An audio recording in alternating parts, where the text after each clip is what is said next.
हमने टॉपिक लिया है फोर्स एंड प्रेशर। तो फोर्स क्या होता है ना, फोर्स एग्जैक्टली अगर आप फोर्स हम लिखते हैं एम ए भी लिखते हैं, एंड फोर्स को हम कभी कभी वेट के फॉर्म में एम जी भी लिखते हैं। यानी कि एग्जैक्टली ये दो इसके फॉर्मूले हैं। तो एग्जैक्टली क्या है कि ये जो force is equal to mass into acceleration होता है। तो एक्सीलरेशन क्या होता है, एक्सीलरेशन होता है चेंज इन वेलोसिटी, यानी v2 minus v1 divided by t2 minus t1, या अदरवाइज हम इसको delta v divided by delta t ऐसे भी लिख सकते हैं। यानी कि जब भी हम किसी भी ऑब्जेक्ट के ऊपर अगर फोर्स लगा रहे हैं और फोर्स लगाने के बाद उसके वेलोसिटी में, यानी इस पर्टिकुलर ऑब्जेक्ट के वेलोसिटी में चेंज आ रहा है, तो उसको हम क्या कहेंगे, तो उसको ही हम कहेंगे कि हम इस जो ऑब्जेक्ट है, तो ऑब्जेक्ट पे हमने फोर्स अप्लाई कर दिया है। तो यानी कि अगर force equal to mass into acceleration, यानी एक्सेलरेशन मान लो किसी बहुत बड़े ऑब्जेक्ट को अगर आपने फोर्स लगाया और फोर्स लगाने के बावजूद भी क्या हो गया, उसमें कोई भी एक्सेलरेशन नहीं आ गया, तो इसका मतलब यानी कि अगर ये डिस्प्लेस हुआ ही नहीं, ऐसा मान के चलिए, तो यानी कि v2 माइनस वी क्या हो जाएगा, v2 माइनस वी, तो ये तो ज़ीरो हो जाएगा। यानी कि तो हमने कितना फोर्स लगाया हम ऐसे कह सकते हैं उस केस में, तो हमने ज़ीरो फोर्स लगाया उस केस में कह सकते हैं with reference to the displacement. Force जो है, तो जो फोर्स होता है force is directly proportional, force is directly proportional to dp by dt, ऐसे हम लिखते हैं। तो यहाँ इसमें p क्या है, तो जो p है, ये जो p है, ये p क्या होता है, ये होता है मास इनटू वेलोसिटी। यानी इसका जब हम डिफरेंशिएशन करेंगे, यानी कि dp with reference to time, तो ये क्या हो जाएगा m dv by dt plus ये v को कांस्टेंट करके क्या हो जाएगा ये, तो ये dm बाई dt। तो ये जो m dv बाई dt है, m dv बाई dt, इसको ही हम क्या कहते हैं, ma कहते हैं, एंड प्लस ये क्या हो जाएगा, v dm बाई dt ही रह जाएगा, क्योंकि इसका कोई फिजिकल क्वांटिटी नहीं आता है फिजिक्स में। तो ये जो dp बाई dt है, तो dp by change in momentum, rate of change of momentum, इसको ही हम फोर्स कहते हैं। तो ये जो ma है, यानी कि कभी कभी हमारे पास ऐसा भी ऑब्जेक्ट दिया रहेगा जिसका वेलोसिटी क्या है, तो वेलोसिटी उसका विद टाइम चेंज हो रहा है, एंड प्लस क्या हो रहा है, उसका मास भी विद टाइम चेंज हो रहा है। तो उस केस में हम ये इसका फॉर्मूला यूज़ कर सकते हैं। फोर्स जो होता है, तो फोर्स का ऐसा यूनिट होता है, तो ऐसा यूनिट होता है उसका न्यूटन। अगर फोर्स को हम फोर्स इक्वल टू ma ऐसा लिखे, तो ये क्या हो जाएगा, मास को लिख सकते हैं kg, और एक्सीलरेशन को लिखेंगे मीटर पर सेकंड स्क्वायर। तो यानी कि जो kg मीटर पर सेकंड स्क्वायर है, तो इसको ही हम क्या कहते हैं, न्यूटन ऐसे कहते हैं। अगर हम उसकी CGS यूनिट की बात करें न्यूटन की, तो उसको हम क्या लिखते हैं, तो इसको हम डाइन ऐसे कहते हैं। एंड 10⁵ डाइन जो होते हैं, 10⁵ डाइन जो होते हैं, वो 1 न्यूटन के बराबर होता है। तो ये सारी चीज़ें आपको याद रखनी है। किसी भी ऑब्जेक्ट के ऊपर जब भी हम फोर्स लगाते हैं, तो फोर्स लगाने से क्या होता है, वो जो ऑब्जेक्ट है वो एक्चुअली मोशन में आ सकता है अगर रेस्ट में है तो, या रेस्ट में आ सकता है अगर मोशन में है तो, या उसका डायरेक्शन जो है वो चेंज हो सकता है, या उसका जो साइज़ है, उसका साइज़ में जो है, साइज़ कहिए या शेप कहिए, तो उसमें क्या हो सकता है, चेंज आ सकता है। तो यानी कि जब भी हम किसी भी ऑब्जेक्ट के ऊपर फोर्स लगाते हैं, तो क्या क्या चेंजेस आते हैं। अगर वो मान लीजिए ऑब्जेक्ट अगर ऑलरेडी मोशन में है और उसकी वेलोसिटी जो है, तो वेलोसिटी चेंज हो सकती है। तो ये डिफरेंट एग्जैक्टली फोर्स लगाने के बाद उसमें चेंजेस आते हैं।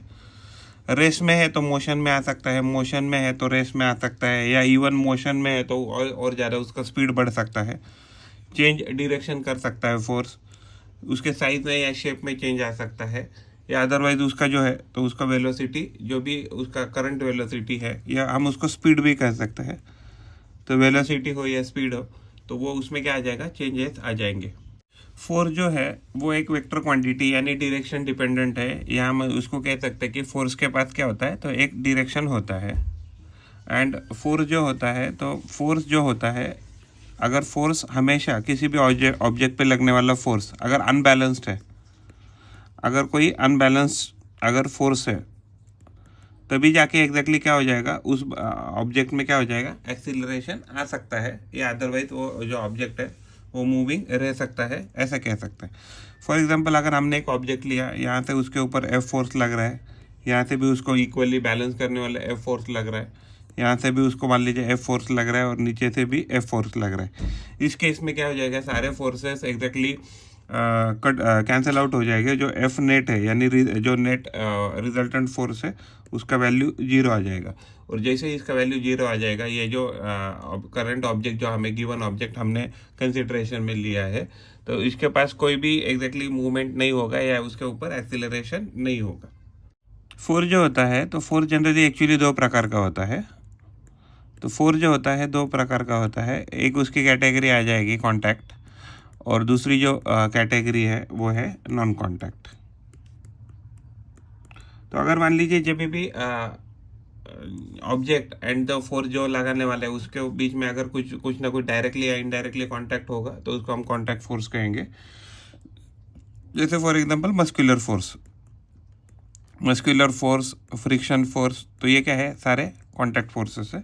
नॉन कांटेक्ट फोर्सेस में हम बात करेंगे तो हो जाएगा वो ग्रेविटेशनल फोर्स, उसके बाद इलेक्ट्रोस्टैटिक फोर्स, इवन न्यूक्लियर जो फोर्सेस होते हैं वो नॉन कांटेक्ट फोर्स है। और उसके बाद मान लीजिए मैग्नेटिक फोर्स।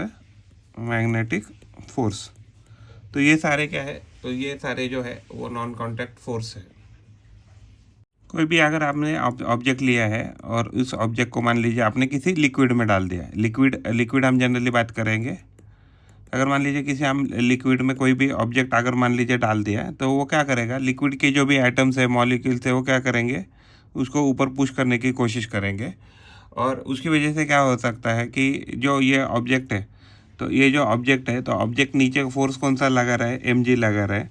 और जो लिक्विड के मॉलिक्यूल है, तो इस ऑब्जेक्ट के ऊपर एक फोर्स लगा रहे हैं जिसको हम बॉइंट फोर्स कहेंगे। तो ये जो रिजल्टेंट जो भी फोर्स रहेगा, मान लीजिए अगर F B minus M G, ये जो भी फोर्स है, तो अगर F B minus M G अगर इसका वैल्यू अगर ज़्यादा आ गया, इट इज़ ग्रेटर देन 0, तो ये ऑब्जेक्ट जो है वो फ्लोट करेगा, हम ऐसे कह सकते हैं। या F B minus M G जो है, तो इसका वैल्यू अगर 0 आ गया, तो वो एग्जैक्टली फ्लोट करेगा, बट लेकिन कहाँ करेगा एग्जैक्टली 4। तो ये जो ऊपर का जो ये है उसका सतह जो है, तो उसके ऊपर क्या करेगा, वो फ्लोट करेगा, यानी कि पार्शियली सबमर्ज कह सकते हैं उसको। लेकिन अगर F B minus M G इसका वैल्यू क्या है, लेस देन मान लीजिए 0 है, तो यानी कि एफ बी छोटा है एम जी के केस में, तो इस केस में क्या हो जाएगा, तो ये जो ऑब्जेक्ट है वो क्या हो जाएगा, सबमर्ज हो जाएगा, जिसको हम सिंक ऐसे कह सकते हैं। तो यानी कि जब भी आप किसी भी लिक्विड में या फ्लूइड में कोई भी फोर्स लगा ये ऑब्जेक्ट डालने की कोशिश करते हैं या उसमें से पास करने की कोशिश करते हैं, तो जो फ्लूइड है, तो फ्लूइड उसके ऊपर एक फोर्स लगाता है, तो उसको बॉइंट फोर्स ऐसे कहते हैं।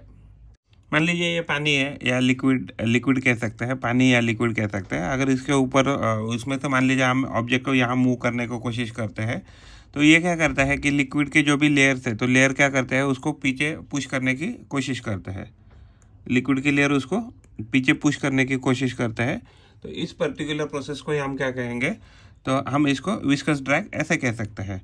तो यानी कि जब भी कोई भी फ्लूइड है, हाँ, फ्लूइड में अगर हम कोई भी चीज़ अगर हॉरिजॉन्टली ऐसे मूव करने की कोशिश करेंगे, तो इसके ऊपर क्या हो जाएगा, हॉरिजॉन्टली, तो इसके ऊपर क्या हो जाएगा, तो एक फोर्स लगेगा अपोजिट डायरेक्शन में, तो जिसको हम क्या कह सकते हैं, तो विस्कस ड्रैग कह सकते हैं। अगर मान लीजिए ऑब्जेक्ट को लेफ्ट में मूव करना चाहते हैं, तो विस्कस ड्रैग उसके ऊपर कहाँ पे लगेगा, तो जो विस्कस ड्रैग है उसके ऊपर राइट में लगेगा। और मान लीजिए हमने तो आप पहले ही देखा है कि अगर मान लीजिए अगर मान लीजिए फोर्स अगर ऊपर से नीचे है, यानी कि ऑब्जेक्ट को अगर हम नीचे पुश कर रहे हैं, तो ये फोर्स उसके ऊपर कैसे लगता है, तो वो अपवर्ड साइड पे लगता है। अगर डाउनवर्ड अगर आप पुश करते हैं ऑब्जेक्ट को, तो उसके ऊपर क्या हो जाएगा, तो वो ऑब्जेक्ट को ऊपर पुश करने की कोशिश करेगा फ्लूइड। मान लीजिए अगर आप कहीं खड़े हैं और मान लीजिए आप ऐसा स्टैंडिंग पोजीशन में कहीं खड़े हैं ग्राउंड के ऊपर, तो ग्राउंड के ऊपर सर आप क्या करते हैं, आपका जो वेट है तो वेट आपको नीचे mg फोर्स लगाएगा, तो उसके ही एग्जैक्टली अपोजिट में क्या हो जाएगा, जो ग्राउंड है ग्राउंड आपको पुश करेगा, जिसको हम नॉर्मल फोर्स या रिएक्शन फोर्स कहते हैं। तो नॉर्मल फोर्स जनरली क्या होता है, अगर आप वर्टिकली स्टैंडिंग है यानी कि यहाँ से अगर आपका एंगल 90 डिग्रीज बन रहा है तो ये जो फोर्स रहेगा तो नॉर्मल आपका mg के बराबर होता है। लेकिन अगर मान लीजिए अगर आपका कोई भी ऑब्जेक्ट जो है तो अगर मान लीजिए आपका ऑब्जेक्ट जो है वो स्लैंटिंग पोजीशन पे है, अगर मान लीजिए आपका जो ये आपका कोई जो रोड है ऑलरेडी एंगल बना रहा है हॉरिजॉन्टल के साथ, मान लीजिए थीटा डिग्री, और उसके ऊपर मान लीजिए अगर आपका कोई आप खड़े हैं, तो इस केस में क्या हो जाता है, ये सरफेस के परपेंडिकुलर देखेंगे तो एक फोर्स लगता है नॉर्मल। तो यानी कि हमेशा जो भी नॉर्मल फोर्स रहेगा या रिएक्शन फोर्स रहेगा वो हमेशा क्या रहेगा, यहाँ क्या इस केस में क्या हो जाएगा, तो आपका जो वेट है तो वेट आपको वेट एक्चुअली सरफेस पे लगा रहा है mg फोर्स नीचे, तो वैसे ही एग्जैक्टली उसके सरफेस को 90 डिग्री जो है तो उस पर क्या हो जाएगा कि आपका नॉर्मल लग जाएगा।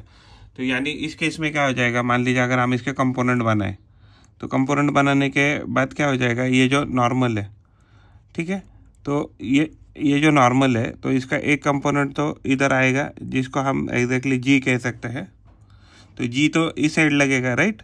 तो जी कंपोनेंट का अगर मान लीजिए मैं यहाँ से कंपोनेंट बनाऊँ तो एक फोर्स क्या लगेगा यहाँ, तो यहाँ mg साइन थीटा जो है तो इस साइड में लगेगा।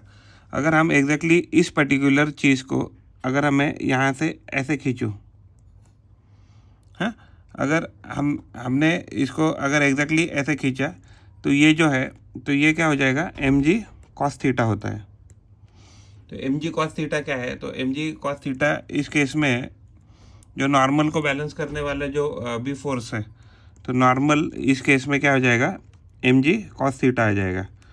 लेकिन ऐसा नहीं है अगर मान लीजिए अगर ये एंगल अगर हमने मान लीजिए यहाँ से लिया रहता था तो शायद ये mg साइन थीटा हुआ रहता था। तो आपको देखना पड़ेगा कि जो आपका थीटा एंगल है वो थीटा एंगल आपने किसके साथ लिया है, ये आपको देखना पड़ेगा।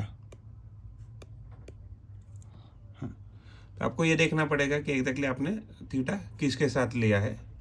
मान लीजिए हमने कोई स्प्रिंग ले ली है, और स्प्रिंग लेने के बाद मान लीजिए ये जो स्प्रिंग है हम यहाँ पुश करते हैं, तो स्प्रिंग क्या करती है, खुद को एक्चुअली अपने ओरिजिनल स्टेट में लाने के लिए कोशिश करते हैं। तो जो स्प्रिंग फोर्स अप्लाई करती है तो वो होता है F is equal to minus kx। Minus क्यों कह रहे हैं, देखिए हमने फोर्स लगाया इस साइड, तो जो स्प्रिंग ने फोर्स लगाया वो कहाँ लगाया, उसके अपोजिट डायरेक्शन में लगाया, तो इसको ही हम क्या कहेंगे कि स्प्रिंग फोर्स। तो इसलिए हमने नेगेटिव साइन लिया। अगर मान लीजिए अगर हम सिर्फ मैग्नीट्यूड की बात करते हैं तो हम स्प्रिंग फोर्स रहता है वो kx होता है, यानी F/x, यानी कि फोर्स पर डिस्प्लेसमेंट कह सकते हैं। तो ये क्या आएगा, हमेशा k के बराबर आएगा, और k क्या है, तो एक स्प्रिंग कांस्टेंट है। तो जो उसका यूनिट क्या है k का, तो फोर्स हम गिनते हैं न्यूटन में, डिस्प्लेसमेंट हम गिनते हैं मान लीजिए मीटर में, तो न्यूटन मीटर जो होता है तो ये इसका यूनिट हो गया k का। और k क्या है, तो एक स्प्रिंग कांस्टेंट है। तो स्प्रिंग कांस्टेंट क्या रहेगा, अगर आपने मान लीजिए स्प्रिंग को एक्सटेंड करने की कोशिश किया तो स्प्रिंग खुद को कंप्रेस करने की कोशिश करेगी। अगर आपने स्प्रिंग को कंप्रेस करने की कोशिश की तो स्प्रिंग क्या करेगा, खुद को इलोंगेट करने की कोशिश करेगी और नॉर्मल स्टेट पे आने की कोशिश करेगी। तो इसको ही हम कहेंगे स्प्रिंग फोर्स। फ्रिक्शनल फोर्स क्या है, तो फ्रिक्शनल फोर्स एक कांटेक्ट फोर्स है। अगर मान लीजिए कोई भी ऑब्जेक्ट है, और अगर वो मूविंग कंडीशन में है, तो इस केस में क्या हो जाएगा कि इस केस में जब भी उसका कांटेक्ट रहता है सरफेस के साथ, तो सरफेस क्या करता है, उसके ऊपर एक रिटार्डिंग फोर्स लगाता है, जिसको हम फ्रिक्शनल फोर्स ऐसे कहते हैं। जनरली उसका वैल्यू क्या रहता है, तो μn के बराबर रहता है। तो एग्जैक्टली क्या है कि कोएफिशिएंट म्यू जो है वो कोएफिशिएंट ऑफ फ्रिक्शन है, और n क्या है, तो नॉर्मल है। तो नॉर्मल हमने जनरली देखा था, जनरली n जो होता है mg के बराबर आता है। किस इस केस में वो mg equal to sine theta के बराबर भी आ सकता है, या अदरवाइज अगर हमने एंगल अलग जगह लिया तो ये क्या आ सकता है mg equal to cos theta, ऐसे भी आपका नॉर्मल आ सकता है। और म्यू क्या है, तो म्यू तो कोएफिशिएंट ऑफ फ्रिक्शन है। तो अगर मान लीजिए अगर आपका वेलोसिटी का डायरेक्शन इस साइड में है तो जो फ्रिक्शनल फोर्स है उसके अपोजिट में रहेगा। अगर हम इसको प्रिज्यूम करते हैं कि प्रिज्यूम करते हैं कि नहीं ये एग्जैक्टली ऐसा नहीं था, मान लीजिए उसका डायरेक्शन, तो मान लीजिए इसका डायरेक्शन जो था वो इस साइड था वेलोसिटी, तो इस केस में क्या हो जाएगा, जो फ्रिक्शनल फोर्स लगने वाला है उसके अपोजिट लगने वाला है। तो फ्रिक्शनल फोर्स हमेशा क्या करेगा, तो रिलेटिव जो भी मोशन है तो रिलेटिव मोशन को कम करने की कोशिश करेगा। अगर हम 1 न्यूटन की बात करें तो फोर्स इक्वल टू, अगर 1 न्यूटन की बात करें तो हमने फोर्स क्या देखा था एम ए, तो यानी कि ये क्या हो जाएगा 1 kg मल्टीप्लाइड बाय 1 मीटर पर सेकंड स्क्वायर, ऐसे कह सकते हैं। लेकिन अगर हमने वही उसको एक्चुअली ये क्या है, तो ये इसका SI सिस्टम है। लेकिन अगर हमने एक डाइन की बात करें, एक डाइन, तो इस केस में अगर हम CGS यूनिट है ये, तो इस CGS यूनिट में तो ये जो MA है तो ये क्या हो जाएगा 1 ग्राम इंटू ये क्या हो जाएगा 1 सेंटीमीटर पर सेकंड स्क्वायर।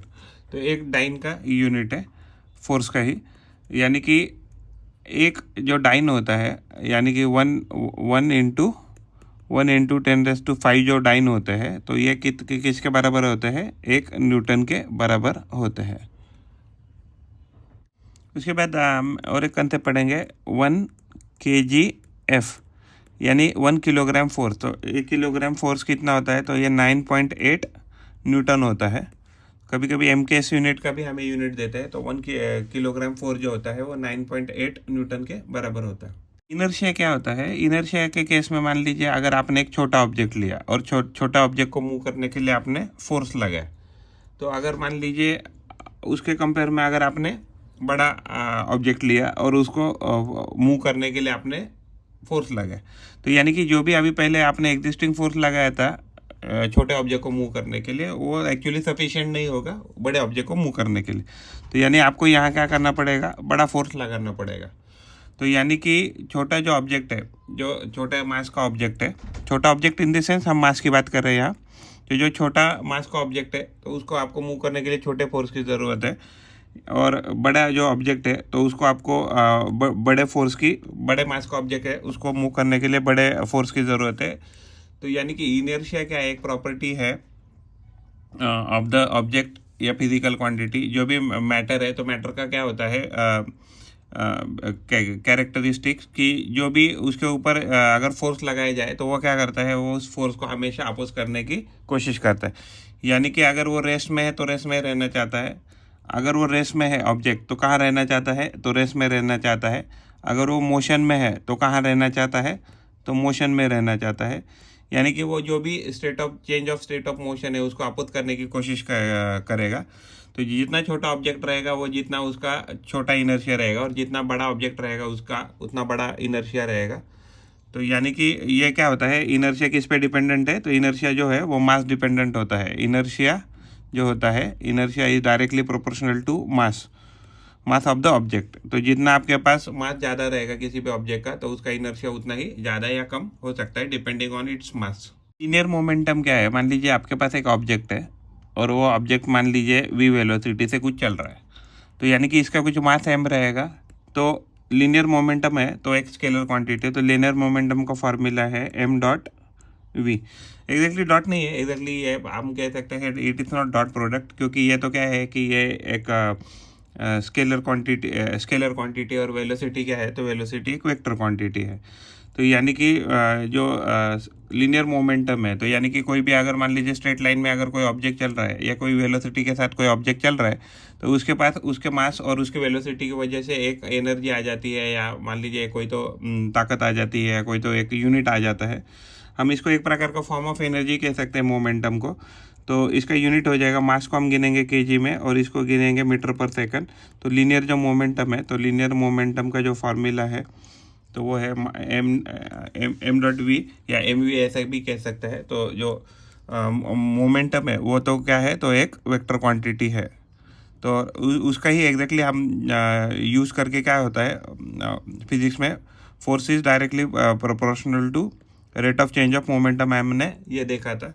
तो यही आगे जाके क्या बन जाता है, ये बन जाता है M D V by D T, और ये क्या बन जाता है V D M by D T. तो इस केस में क्या हो रहा है, इस केस में जो वेलोसिटी है वो वेलोसिटी चेंज हो रहा है विथ रेफरेंस टू टाइम, और इस केस में क्या हो रहा है, मास चेंज हो रहा है विथ रेफरेंस टू टाइम। तो ये कैसे मास कभी चेंज हो सकता है, जैसे फॉर एग्जांपल आपने रॉकेट वगैरह ले लिया, तो रॉकेट के केस में दिवाली में या जो भी हम सैटेलाइट में रॉकेट वगैरह छोड़ते हैं, तो उसमें क्या करते हैं, तो उसका पर सेकंड में क्या होता है, मास कम होता रहता है बिकॉज फ्यूल कंजम्पशन की वजह से। और यहाँ भी जो होता है, तो यहाँ भी उसका वेलोसिटी जो है वो चेंज होता रहता है। तो लीनियर मोमेंटम का ही तो फोर्स क्या क्या रहेगा, हमेशा डायरेक्टली प्रोपोर्शनल टू रहेगा D P by D T के। Rate of change of momentum is nothing but a force.